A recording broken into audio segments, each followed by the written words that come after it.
ஒரு 20 வருஷத்துக்கு முன்னாடியும் சரி, இப்போ இங்கேருந்து இப்போ இருக்கிற இயக்குனர்களையும் சரி, சாதித்த எல்லா இயக்குனர்களையும் சரி, இப்போ பாலாவாக இருக்கட்டும், சசிகுமார், நான், எனக்கு பின்னாடி வந்து இப்போ இன்றைக்கி இருக்கிற வெற்றிமாறன், மாரி செல்வராஜ், ராம், இவங்க எல்லாரையும் ஒரே தட்டில் வச்சா கூட சேரனுடைய சாதனைக்கு பக்கத்தில் கூட போக முடியாதுன்றது மறுக்க முடியாத உண்மை. இதில் மற்ற டைரக்டருக்கு தப்பாக எடுத்துக்க மாட்டாங்கன்ற நம்பிக்கையில் நான் அந்த உரிமையோடு சொல்கிறேன். பருத்தி வீரன் மாதிரி ஒரு படம் அல்லது வேறு படங்கள் ஏன்னா இன்னொரு இயக்குனர் படத்தை நான் சொல்ல முடியுமான்னு தெரில. அதுபோல் ஒரு படங்களை வாழ்வியலை எடுத்துடலாம். இந்த படம் எப்போ பார்த்தாலும் ஒருத்தனுக்கு தன்னுடைய கடந்த காலத்தை நினைவுபடுத்திக்கிட்டே இருக்கும். அப்படி ஒரு படைப்பு அது. நான் மதுரை அபிராமி தேட்டரில் தான் இந்த படம் பார்த்தேன்.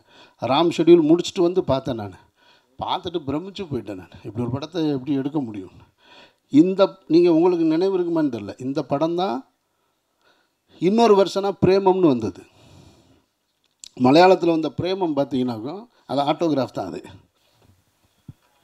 அரங்கத்தில் இருக்கும் அனைவருக்கும் சரி,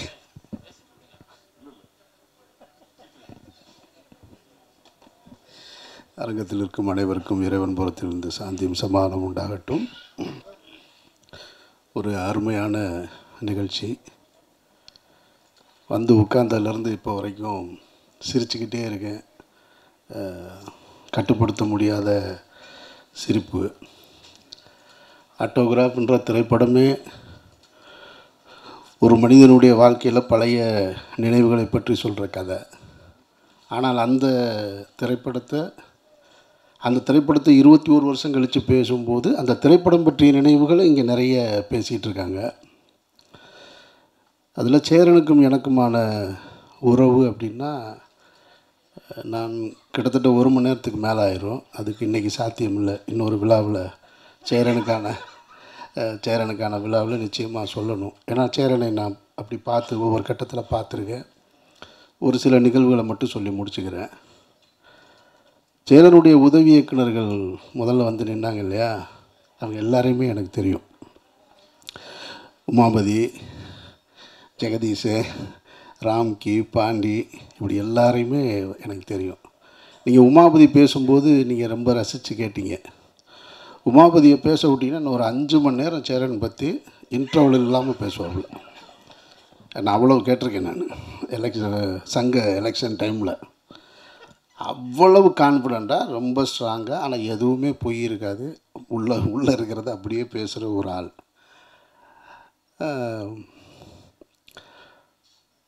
அவங்க எல்லாருமே வந்து சேரனை பற்றி நிறைய சொல்லும்போது, இவங்க நான் திரைக்கு வருவதற்கு முன்னால் ஒரு இயக்குனராக, ஒரு ஜெயிச்ச இயக்குனராக இருக்கார். அதில் குறிப்பாக இந்த படம் ஆட்டோகிராஃப் அவர் எடுத்துகிட்டு இருக்கும்போது நான் ராம் ஷூட் பண்ணிக்கிட்டு இருக்கேன் கொடைக்கானலில். அப்போ இடையில் ஒரு முறை வரும்போது ஆட்டோகிராஃபுடைய ஃபங்க்ஷன் நடக்குது. தேவி தேட்டர்னு நினைக்கிறேன். தேவி தேட்டரா? சத்தியம் தேட்டரில் நடக்குது. அப்போது அந்த மேடையில் இசை வெளியீட்டு விழாவில் அன்றைக்கி இருந்த பத்திரிகையாளர்களுக்கு உங்களுக்கு தெரியும்னு நினைக்கிறேன். நான் ஆட்டோகிராஃப்னு சொல்லிட்டேன். நான் அவர் மேடையில் சேரன் பேசுனது இதுதான். ஆட்டோகிராஃப்னு சொல்லி கையெழுத்து போனேன். ஆனால் இந்த ஃபைனான்ஸ் சீட்டை எத்தனை கையெழுத்து போட்டேன்னு எனக்கு தெரியலை அப்படின்னு சொல்லி மேடையில் கண் கலங்குறாரு சேரன். அப்போது சேரன் எனக்கு முன்னாடி எனக்கு தெரியும், ஆனால் பழக்கம் இல்லை, நெருக்கமாக இல்லை. அப்போ சேரன் வெளியில் வந்த உடனே நான் நின்றுட்டுருக்கேன். சேரன்கிட்ட கேட்குறேன், நானே கடை வாங்கி படம் எடுத்துகிட்ருக்கேன். நான் 50,000, 25,000, 30,000 வாங்கி படம் எடுத்துக்கிட்டு இருந்த டைம். அந்த டைமில் சேரன்கிட்ட வந்து கேட்குறேன், நான் வேணால் ஒரு 1,00,000 ரெடி பண்ணி தரட்டுமா உங்களுக்கு அப்படின்னு. இல்லை அதெல்லாம் பார்த்துக்கலாம் அப்படின்ட்டார். என் ஸ்நேகன் தான் எனக்கு அறிமுகப்படுத்தி வச்சது. அப்போ ஸ்நேகன்ட்ட சொன்னோடனே இல்லை அதெல்லாம் பார்த்துக்கலாம், பண்ணிக்கலான்னார். அதுக்கப்புறம் சேரனை நான் பார்த்தது ஆட்டோகிராஃபுடைய வெற்றிக்கு பின்னாடி அலுவலகத்தில் அதை சந்தித்தேன். அதுக்கு பின்னாடி அந்த இயக்குனர்கள், உதவி இயக்குனர்கள் ஜெகதீஷ் உட்பட எல்லாருமே எங்கிட்ட நெருக்கமாயிட்டாங்க. இப்போ ஆரி தொடங்கி ஜெகதீஷ், உமாபதி, ராம்கி, பாண்டியராஜன் தன்னுடைய மெரினாவை பண்ணும்போது முதல்ல வந்து அந்த வணக்கம் வாழ வைக்கும் சென்னைன்னு ஒரு பாட்டு ஒன்று, ப்ரொமோ பாட்டு ஷூட் பண்ணுறதுக்கு என்கிட்ட வந்து என் வீட்டில் வந்து, ஆனால் நீங்கள் வந்து அது 2 ஷாட்டு நடித்து கொடுக்கணும் அப்படின்னாரு. அப்புறம் வீட்டுக்கு பக்கத்தில் இருந்த ஒரு ஆட்டோவை எடுத்துகிட்டு அதை போய் எடுத்து அதை நடித்து கொடுத்துட்டு வந்தோம். இப்போ சேரனுக்கு என்னென்னா அவருடைய உதவி இயக்குனர்கள் பூராமே என்னோடு பழகிக்கிட்டே இருக்காங்க. அதில் கொஞ்சம் டென்ஷன் ஆவார் அவர். இந்த ஆரம்பிச்சிட்டாப்பில் பாருங்க உமாபதி. ஏன்னா அந்த கதை பூரா அவருக்கு தெரியும். ஸ்னேகனும் என்கிட்ட வந்துட்டாப்புல, ஆரியும் வந்துட்டாப்புல. அங்கே போனாலே என்ன பூரா அங்கே போயிட்டீங்க, என்ன அங்கே எல்லாருமே அங்கே இருக்கீங்க அப்படின்னு கேட்டுகிட்டே இருப்பார் சேரன். அதில் பாதி உதவி இயக்குனர்கள் அவர் வெளியில் போனதுக்கு காரணம் வந்து ஒவ்வொரு படத்தில் ஏதாவது ஒரு ஹீரோயினாக இருக்கும். நீங்கள் உடனே தப்பாக எடுத்துக்காதீங்க. ஏதாவது ஒரு பிரச்சனை இருக்கும். யார் கேட்டாலும் ஒரு கதை சொல்லிக்கிட்டே இருப்பாங்க. ராமன் தேடிய சீதையில் ஜெகனுக்கு ஒரு கதை இருக்கும். அவன் சொல்லுவான் என்கிட்ட, அண்ணா என்ன நடந்துச்சு தெரியுமா அப்படின்னு. என்ன எல்லா கதையும் இங்கே வந்து இறக்கி வச்சுட்டு போகிறீங்க. அவர் எப்போ பார்த்தாலும் என்னை கோச்சிக்கிடுவார். ஸ்னேகன் அங்கே போனால் என்ன அங்கே போய்ட்டு தான் இங்கே வர்றீங்களான்னு கேட்பாருன்னு. சேரன் பொதுவாக வந்து பெண்களை நல்லா பார்த்துப்பார். அதில் வந்து எந்த டவுட்டும் கிடையாது. நீங்கள் இப்போ கூட கவனிச்சிங்கன்னா ஸ்னேகா மேடத்துக்கு அவர் தான் தண்ணி பாட்டில் திறந்து கொடுத்தாரு. அதான் நான் தப்ப ஐயோ நீங்கள் நான் அடுத்து முடிச்சிடுறேன். ஏன்னு சொல்கிறேன், இந்த குற்றச்சாட்டு அவர்கிட்ட அவங்க உதவி இயக்குனர்கிட்ட இருந்துக்கிட்டே இருக்கும். ஆனால் நான் அதுக்கு காரணம் என்ன நினைக்கிறேன்னா, சேரன் நிறைய அக்கா தங்கச்சிகளோட அதிகம் பழகின ஒரு ஆள். அவர் வந்து நிறைய உறவுகள் வந்து அண்ணன் தம்பி அதிகம் கிடையாது. அவங்க வீட்டு உறவுகள் அக்கா தங்கச்சிகளோட அதிகம் பழகினது. அந்த உணர்வு எப்பயுமே சேரன்கிட்ட இருந்துக்கிட்டே இருக்கும். அது நான் சேரனோட பழகும்போது தான் என்னால் அதை புரிஞ்சுக்க முடிஞ்சது. அப்போ இவங்க எல்லாருமே வேறு ஒன்று நினச்சிட்டாங்க அப்படின்னு. அதனால் ரொம்ப உன்னிப்பாக கவனித்து பார்த்துட்ருப்பார். இதுதான் சேரனுடைய மனநிலை. அதுக்கப்புறம் சேரனை பற்றி இந்த ஆட்டோகிராஃபு அதான் சொல்லலாம், எங்கே தொடங்கி எங்கே போகிறதுனே தெரியல. அவ்வளோ இருக்குது எனக்கும் சேரனுக்குமான உறவு. இந்த படம் பற்றின நினைவுகள் முடிச்சிடுறேன் நான். ஏன்னா எனக்கு ஒன்றும் புரியலை. எதையாவது ஒன்று சொல்லிடுவோமோன்னு வர பதட்டமாக இருக்கு.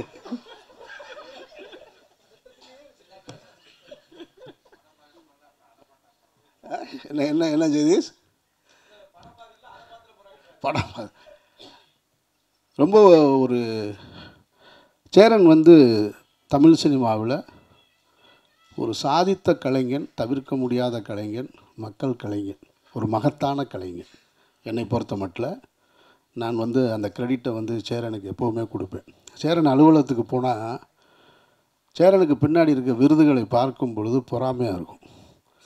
அத்தனை தேசிய விருதுகள், அத்தனை மாநில அரசு விருதுகள், ஃபிலிம்ஃபேர் அவார்டு. பாலச்சந்தர் சாருக்கு பிறகு நான் அதிகமாக விருதுகளை பார்த்தது சேரனுடைய அலுவலகத்தில் தான். இங்கே ராம்கி பேசும்போது சொன்னாப்புல பைக் வாங்கி தரேன்னு சொல்லிட்டு வாங்கி தரலன்னு. அது அவருடைய கதை. ஜெகன் ஒரு கதை சொல்லிட்டு போனால், ஜெகதீஷ் ஒரு கதை சொன்னார். இப்படி ஒவ்வொருத்தருக்கும் ஒரு கதை இருக்கு இல்லையா? ஆனால் அந்த அடையாளம் இருக்குல்ல, அந்த உதவி இயக்குனருக்கான அடையாளம். அவருக்காவது உதவி இயக்குனர்னு பேர் போட்டார், பைக் வாங்கி கொடுக்கல. அது எதுக்கு சொன்னாருன்னு சொன்னாரா, உண்மையிலே சீரியஸாக சொன்னாரா என்னன்னெலாம் தெரியாது. ஆனால் நானெல்லாம் உதவி இயக்குனராக வேலை செய்யும்போது ஒரு படம் முழுக்க வேலை செஞ்சுட்டு அந்த படத்தில் பேரே இல்லை. அப்போ எப்படி இருந்திருக்குன்னு யோசிச்சு பாருங்க. பேரே இல்லை. அப்போ அப்படியே இப்படி வேகம் இருக்குது. ஒரு படம் பூரா வேலை செஞ்சுருக்கோம். படம் முடிஞ்சு வந்து வேகமாக போய் தேட்டரில் போய் படம் முடியும் போது டைரக்டருக்கும் உதவி இயக்குனருக்கும் சண்டை வர்றது சகஜம் தானே. அப்படி சண்டை போயிட்டு வெளியே வந்து பார்த்தா படம் ரிலீஸ் ஆகி தேட்டரில் போய் உட்காந்தா பேர் இல்லை. பயங்கர அதிர்ச்சியில் இருக்குது. ஆனாலும் அதை நான் குறையாக எடுத்துக்க முடியாது. காரணம் என்னென்னா, நான் ஒர்க் பண்ண ஒரு இயக்குனர் இருக்கார் இல்லையா, அவர் ஒரு சினிமா பண்ணார். அவர்கிட்டருந்து நான் ஒன்று கற்றுக்கிட்டேன். நான் வேறு ஒரு கமர்ஷியல் சினிமா இயக்குனரோடு இருந்திருந்தால் எனக்கு அவருடைய தாக்கம் தான் வந்திருக்கும். ஆனால் அந்த இயக்குனருடைய தாக்கம் தான் எனக்குள்ளே வந்தது. நான் அடுத்த தளத்துக்கு போக முடிஞ்சது. அப்போ அந்த பேர் வராதுக்கு காரணம் 1000 இருக்கலாம். என் மேலே கூட 100 தவறு இருந்திருக்கலாம். நானே கூட முழு காரணமாக கூட இருந்திருக்கலாம். ஆனாலும் அவர் மேலே குறை சொல்கிறதுக்கு நான் இந்த மேடையை நான் பயன்படுத்தலை. எனக்கான அடையாளத்தை கொடுத்தது அவர் தான். இன்றைக்கு வந்து பத்திரிகைகள் அன்றைய காலகட்டத்தில் வந்து பாலா, சேரன், அமீர் அப்படின்னு அந்த ஒரே வரிசையில் என்னை கொண்டு வந்து சேர்த்ததுக்கு காரணம் அந்த இயக்குனர் தான். இவருடைய திரைப்படத்தை, முதல் திரைப்படத்தை ஊரில் இருக்கும்போது பார்த்தவன் நான். அப்புறம் இவருடைய வெற்றியை பார்த்தவன் நான். இவர் இதே இந்த ஆப்போசிட்டில் இருக்கிற காவேரி ஸ்ட்ரீட்டில் வந்து நானும் பாலாவும் தங்கியிருக்கும்போது வருவார். அப்போ நான் ஒரு உதவிக்கிணறு ஓரமாக நின்றுட்டுருப்பேன். நான் அப்படியே ஒரு பார்வை பார்த்துட்டு போவார். பார்க்குறதுக்கு தான் பெரிய சண்டியர் மாதிரி இருப்பார், ஆனால் அப்படிலாம் கிடையாது. ரொம்ப சாஃப்டாக நான். ஆனால் லுக்கு மட்டும் அந்த கிராஸ் பாயிண்டில் கையை விடுறது மட்டும் எப்போயுமே அப்போ இருந்து இப்போ வரைக்கும் அப்படியே தான் வச்சுருப்பார். ஒரு நம்ம சரி பெரிய டேரக்டர் 2 டேரக்டர் பேசுகிறாங்க, நான் வெளியே நின்று தம்மு போட்டு ஒரு ஓரமாக நின்றுட்டுருப்பேன். அவர் கேட்பார், என்ன ஒரு ஆள் அப்படியே நின்றுட்டே இருக்காப்புல அப்படிம்பார். அப்புறம் அவர் போய் வண்டி ஏற்றி விடுறது, இந்த வேலையெல்லாம் பார்த்துருக்கேன் நான். இவர் இப்படி ஒவ்வொரு காலகட்டத்தில் நான் பார்த்து வளர்ந்துருக்கேன் சேரனை நான். அப்போ இவங்களோட சேர்த்து இன்றைக்கி நிப்பாட்டுற இடம் இருக்கு இல்லையா, அதுக்கு காரணம் வந்து நம்ம வேலை செஞ்ச இயக்குனர்கள் தான். அதனால் அங்கே என்ன குறை இருந்தாலும் அது ஒரு தகப்பன் தன்னுடைய பிள்ளையை தேர்த்துவதற்காக செய்கிற முயற்சியாக தான் நான் பார்க்குறேன். அப்படித்தான் நானும் பார்க்குறேன். அப்படித்தான் அவருடைய உதவி இயக்குனர்களும் பார்த்துருப்பாங்கன்னு நினைக்கிறேன். நிச்சயமாக சொல்கிறேன், ஒரு 20 வருஷத்துக்கு முன்னாடியும் சரி, இப்போ இங்கேருந்து இப்போ இருக்கிற இயக்குனர்களையும் சரி, சாதித்த எல்லா இயக்குனர்களையும் சரி, இப்போ பாலாவாக இருக்கட்டும், சசிகுமார், நான், எனக்கு பின்னாடி வந்து இப்போ இன்றைக்கி இருக்கிற வெற்றிமாறன், மாரி செல்வராஜ், ராம், இவங்க எல்லாரையும் ஒரே தட்டில் வச்சா கூட சேரனுடைய சாதனைக்கு பக்கத்தில் கூட போக முடியாதுன்றது மறுக்க முடியாத உண்மை. இதில் மற்ற டைரக்டர்கள் தப்பாக எடுத்துக்க மாட்டாங்கன்ற நம்பிக்கையில் நான் அந்த உரிமையோடு சொல்கிறேன். படைப்புகளில் வீரியமாக இவரை விட அடுத்து வீரியமாக படம் பண்ணியிருக்கலாம். ஆனால் சேரன் தன்னுடைய அந்த கிளிப்பிங்ஸ் போட்டார் பாருங்க, இத்தனை விருதுகள், இத்தனை திரைப்படங்களில் நாயகன், இத்தனை படங்கள் தயாரித்தது, இவ்வளவுத்தையும் இந்த 30-35 வருஷத்துக்குள்ளே செஞ்சு முடிச்சிருக்கிறது சேரன்ற மாபெரும் கலைஞன். சேரனுக்கு எனக்கு நிறைய முரண்பாடு இருக்குது. சேரனுக்கு கருத்து முரண், நான் எது சொன்னாலும் அவர் கேட்க மாட்டார். இதுவரையும் கேட்டதே கிடையாது. ஆனாலும் நான் அவரை பற்றி கண்டுக்கவே மாட்டேன். நான் சொல்லிக்கிட்டே இருப்பேன், அவர் கேட்க மாட்டார். அப்புறம் கூப்பிடுவார், சரி வர்றேங்க அப்படின்னு கேட்குறது மாதிரி சொல்லுவார். அப்படியா, அது பண்ணிக்கலாம், நான் யோசிக்கிறேனே காலையிலம்பார். அவர் என்ன முதல்ல சொன்னாரோ அதை தான் செய்வார். நான் அதை பற்றி கவலைப்படுறதே இல்லை. நானும் அவரோடு உறவை அப்படியே தான் வச்சுருக்கேன். நான் அந்த கலைஞன் இன்னும் பல சாதனைகள் பெறணும் அப்படின்றது தான் என்னுடைய ஆசை. சேரன் வெற்றி அடைஞ்சால் நான் சினிமாவில் இன்னொரு இயக்குனருடைய வெற்றி அடையணும்னு, பணத்தாலையும் புகழாலையும் வெற்றி அடையணும்னு எப்பயுமே யோசிச்சுட்டு இருக்க ஒரே இயக்குனர் சேரன் மட்டும்தான்.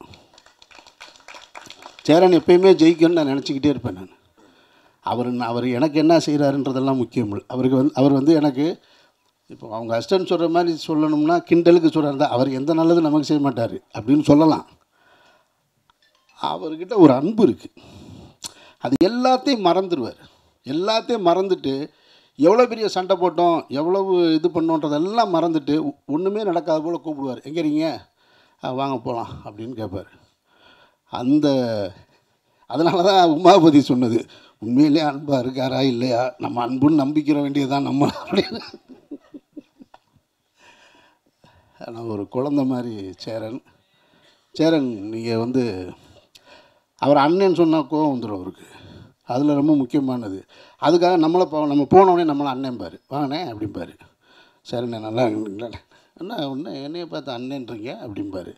அவர் இன்னமும் இளமையாக தன்னை மனசுக்குள்ளே வச்சுக்கிடுவார்.